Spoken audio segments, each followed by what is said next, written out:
देश की राजधानी दिल्ली में सिविक एजेंसियों की लापरवाही से अक्सर होते हैं हादसे और जाती है लोगों की जान। हाल ही में राजेंद्र नगर और पटेल नगर की घटना इसका बड़ा उदाहरण है।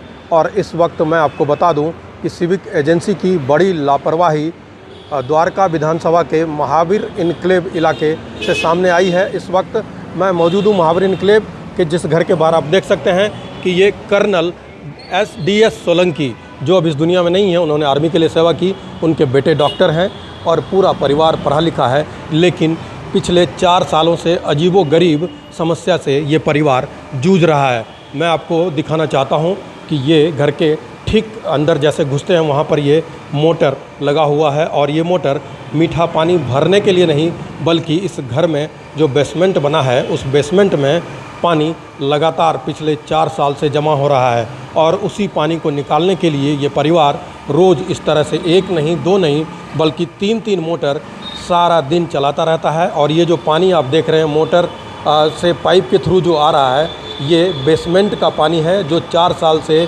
लगातार भरता है। और कई बार इसको लेकर एजेंसियों से लेकर जनप्रतिनिधियों तक शिकायत की गई, लेकिन इस समस्या का समाधान नहीं हुआ और ये परिवार परेशान है। शुरू में जब ये लगभग 85 में ये घर बना था तो यहाँ लोगों ने बेसमेंट बनाया था कि सामान रखने के लिए, कोई और उपयोग तो नहीं था इसका, कोई कमर्शियल उपयोग नहीं था। लेकिन उस दौरान जो बेसमेंट बना तो शुरुआत में कोई दिक्कत नहीं आई, लेकिन पिछले 4 सालों से इनके बेसमेंट में ये पानी लगातार भर रहा है, जिसको निकालने के लिए 1 नहीं 2 नहीं बल्कि 3-3 मोटर लगातार दिन भर चलते रहते हैं। और मैं आपको दिखाना चाहता हूँ कि ये बेसमेंट की तरफ मैं चल रहा हूँ कि देखिए इनके बेसमेंट में किस तरह के हालात हैं। आप देखेंगे तो आप भी हैरान रह जाएंगे कि देश की राजधानी में सिविक एजेंसी की लापरवाही का ये अजीबोगरीब नमूना है।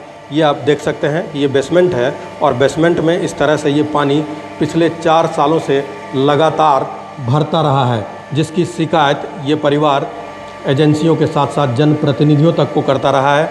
लेकिन इस समस्या का समाधान नहीं हुआ और अब परिवार को ये डर लग रहा है कि ये पानी जिस तरह से भर रहा है ये नींव में जा रहा होगा और इसकी वजह से इनका घर ना गिर जाए, कोई बड़ा खतरा ना हो जाए।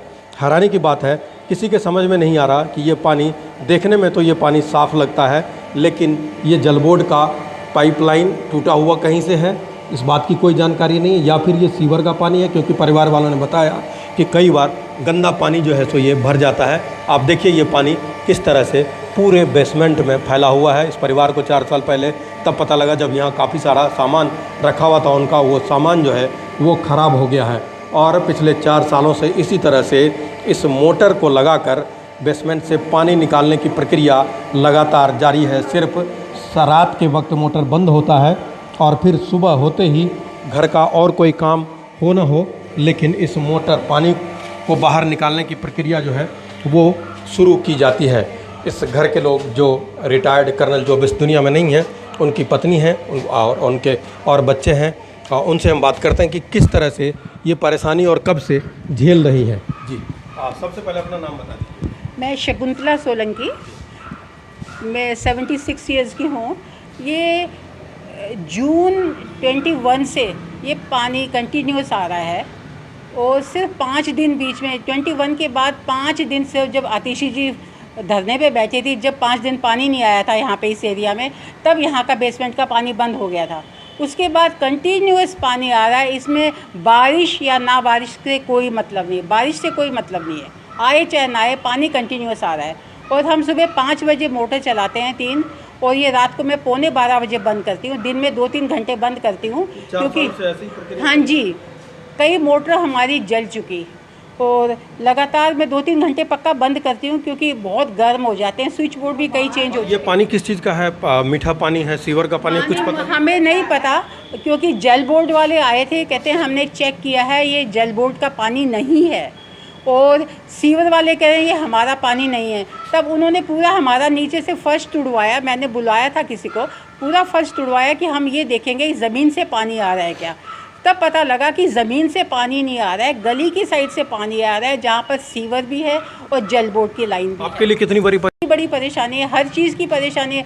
मैं इतनी एज हो गई मेरी, मैं अकेली लगी हुई हूँ, बेटा मेरा बीमार है और कोई है नहीं देखने वाला, मैं क्या करूँगा आप खुद सोचिए।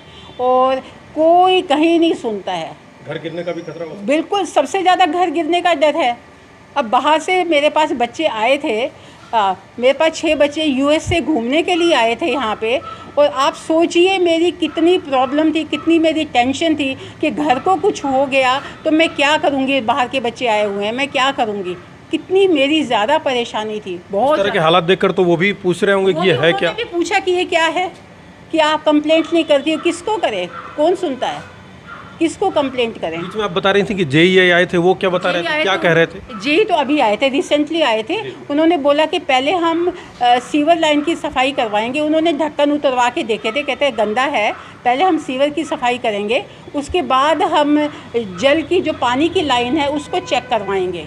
तो लेकिन उसके बाद मुझे नहीं पता क्या हुआ। ये आसपास के घरों में और भी बेसमेंट है, उनके साथ भी यही समस्या है? गली में तो कोई बेसमेंट नहीं है, और मेन, घरों में भी होगा? हाँ जी, मेन रोड पे सबके तकरीबन आता है। हाँ जी, सबकी यही समस्या है। हाँ जी, लेकिन प्रशासन कुछ नहीं, प्रशासन इंतजार कर रहा है हादसे का। हाँ जी, शायद कोई गिर जाए घर। हाँ जी, लोग तो थोड़ा सा, हाँ, लोग मर जाएं तभी प्रशासन जागेगा, और क्या, ऐसे तो कोई प्रशासन भी नहीं जागेगा, कोई नहीं सुनता है। जब घर गिर जाएगा तब भागेंगे सब। हाँ, कुछ और लोग हैं, हम उनसे बात करते हैं ये इस समस्या के बारे में। जी, अपना नाम बता दीजिए। मेरा नाम सुनीता तिवारी है जी। और ये घर 35 साल से बना हुआ है और बहुत ही ज़्यादा अच्छा मटेरियल लगा के बहुत ही ज़्यादा पैसा खर्च करके इसका बेसमेंट बनाया हुआ है, नहीं तो ये घर अब तक कभी का गिर जाता। 4 साल से लगातार पानी आ रहा है। यहाँ और भी घरों में, दुकानों में इस तरह के हालात हो सकता है वो जब सबके बेसमेंट लगे हुए हैं तो आता ही होगा सब में भी पानी, लेकिन लोग बताते नहीं हैं, लेकिन पानी तो आ ही रहा है लगातार। कितना बड़ा खतरा है ये? बहुत बड़ा खतरा है। इतनी बड़ी बिल्डिंग जब इतने 4 साल से पानी लगातार बह रहा है तो मटेरियल अच्छा लगा हुआ है, नहीं तो अब तक कभी का घर बैठ जाता। कितनी आपको परेशानी। लगता नहीं कि एजेंसी या जो विधायक, वो सबकी लापरवाही है कहीं ना कहीं? वो तो जब हादसे की वेट कर रहे होते हैं ना, ये तो हादसा हो जाएगा। जैसे ओल्ड राजेंद्र नगर में हादसा हुआ तो सब लोग, बीजेपी, आप और सब कूद पड़ते हैं, एक दूसरे को वो करते हैं, लेकिन अब कोई भी नहीं सुनता। जब देख रहे हैं कि हादसा हो जाएगा तभी पहुंचे, नहीं तो क्यों पहुंच जाए।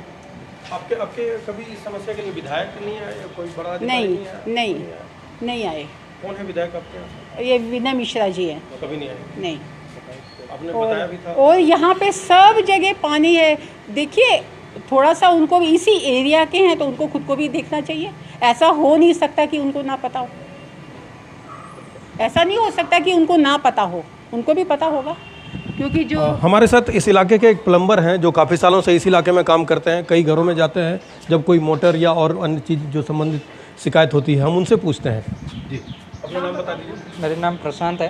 प्रशांत, आप तो कई घरों में, दुकानों में जाते होंगे, कई जगह, कई दुकान, घर में इस तरह के हालात हैं? हाँ, ऐसी इसी लाइन में कम से कम 15-20 घरों में इस लाइन में प्रॉब्लम है। पानी भर जाता है, उन्होंने किसी को नहीं बता रहे हैं, फिलहाल टैंक बना के मोटर लगा के बाहर फेंक देते हैं, ये बोलते हैं। लेकिन इस घर में मैं कंटिन्यू 4 साल हो गया आता हूँ, मतलब मोटर चलाने आता हूँ सुबह, और सुबह मोटर चला के 1 घंटा रुक के फिर मैं दूसरा काम पे जाता हूँ। इसमें खूब आप प्लम्बर हैं, आपको नहीं लगता कि ये किसी भी घर में जहाँ पानी जमा होता है बड़ा खतरा हो सकता है? बहुत बड़ा खतरा है सर, और वो प्रशासन सुनता नहीं है साहब, क्या करेंगे? खतरा तो है ही है बहुत ज़्यादा। और आप उन लोगों के घरों में जाते होंगे तो वो लोग आपस में बात करते होंगे, शिकायत की हमने, कुछ नहीं हो रहा। उन्होंने ये बोलते हैं कि हम शिकायत करेंगे तो हमारा बेसमेंट, डरते हैं, इसी वजह से उनके बाहर नहीं निकलते। लेकिन खतरा तो है। खतरा बहुत है, लेकिन उन्होंने जुगाड़ बना रखा है कि मोटर की पानी निकालते हैं, बताते नहीं है। हमारा बिल्डिंग के सामने वाला एक हार्डवेयर दुकान है, उस पर भी खूब पानी, 2 फुट पानी भरा रहता है, अभी भी भरा होगा, लेकिन उन्होंने मोटर चला के निकालते हैं, ये प्रॉब्लम है। लेकिन इस घर में बहुत ज़्यादा पानी है, डेली मतलब सुबह 5 बजे से लेके रात को 12 बजे तक मोटर चलता है, 2 घंटा। पानी कैसा साफ है, गंदा है, पीने वाला आ रहा है या सीवर का आ रहा है, कुछ सर मतलब दीवार के नीचे से निकलता है, लेकिन बिल्कुल साफ निकलता है। जैसे सीवर के होता तो स्मेल आता, लेकिन कुछ दिन दिल्ली जल बोर्ड पानी में बंद था, लाइन सप्लाई बंद था दिल्ली जल बोर्ड में, उसमें पानी हमारा बेसमेंट में कम आया। जब मुनक नहर टूटा था, जब हमारा बेसमेंट में कम पानी आया, नहीं तो अभी कंटिन्यू आता है। सुबह 5 बजे से लेकर रात को 12 बजे चलाते हैं, सिर्फ 2 घंटा रेस्ट देते हैं। और कई मोटर हमारे पास भी प्रूफ है कि कई मोटर जल चुका है, हम रखें, स्टोर में पड़ा है। लेकिन ये तो समस्या का समाधान नहीं हो सकता ना, कब तक? देखिए, साफ तौर पर लोगों की चिंताएं हैं कि जिस तरह से ये पानी सालों साल से लगातार भरता रह रहा है, तो इससे कहीं ना कहीं घर जो है वो कमज़ोर हो रहा है। मैं और आपको दिखाना चाहूँ कि ये जो हालात हैं आप देख रहे हैं, ये पाइप इतनी लंबी दूरी तक, ये पाइप जो बेसमेंट से मोटर के ज़रिए इस पाइप के माध्यम से बाहर की तरफ पानी ये निकाला जा रहा है। और अगर ये पानी एक दिन भी अगर कोताही बरती जाए तो पता नहीं कितने फुट तक पानी जो है सो बेसमेंट में भर जाएगा और यहाँ रहने वाले घरों के लिए बड़ा खतरा हो सकता है। जो घर की मालकिन, उनसे हमने बात की, उन्होंने बताया कि कई बार शिकायत भी की गई, लेकिन इस समस्या का समाधान तो नहीं हुआ, ना ही यही पता चल सका है कि ये पानी है कौन सा। लेकिन लोगों ने साफ तौर पर ये बताया कि पानी में बदबू नहीं है। हाँ, कई बार झाग वाला पानी बेसमेंट में इकट्ठा हो जाता है। और मैं आपको दिखाना चाहता हूँ कि ये पूरा इलाका जो है द्वारका विधानसभा के महावीर इनक्लेव का है। और मैं दिखाऊं तो यहाँ पर रिहायशी इलाके के साथ साथ जो कमर्शियल शॉप्स हैं, तो वहाँ भी जो इलाके का प्लम्बर है, उन्होंने हमें बताया कि उन कई दुकानों में भी पानी भरा हुआ है, घरों में पानी भरा हुआ है। और जिन घरों में वो जाते हैं और पिछले कई साल से जो है पानी को निकालने की प्रक्रिया इसी तरह से मोटर और पाइप के ज़रिए बेसमेंट से लोग करते हैं। क्योंकि जब लगभग 2 दशक पहले, 2.5 दशक पहले यहाँ लोगों ने घर बनाया, दुकान बनाया, तो बेसमेंट कुछ जैसे दुकान है तो सामान रखने के लिए, घर के लोगों ने सामान रखने के लिए बनाया था, कोई कमर्शियल यूज नहीं था उसका। लेकिन जिस तरह से यहाँ कई घरों में, दुकानों में ये पानी रिस कर कहाँ से आ रहा है, जल बोर्ड का है या सीवर का है, इस बारे में एजेंसियों को जल्द से जल्द पता लगाना चाहिए। साथ ही इलाके के जनप्रतिनिधियों को भी सुध लेनी चाहिए, वरना आने वाले दिनों में हो सकता है बड़ा हादसा। मनोरंजन कुमार, दिल्ली तक।